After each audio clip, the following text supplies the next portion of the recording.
আজকে আমার মা যাবে বড় ঠাকুরের পুজো দিতে। তো আমরা যেভাবে ঠাকুরের প্রসাদটা ভোগটা সাজিয়ে নিই সেইটাই শেয়ার করব।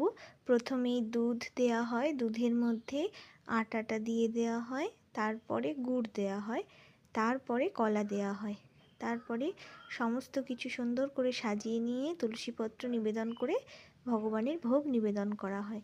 তোমরা কে কে এমনভাবে বাড়ির পুজো দিয়ে থাকো কমেন্টে জানাবে। থ্যাংক ইউ সবাইকে।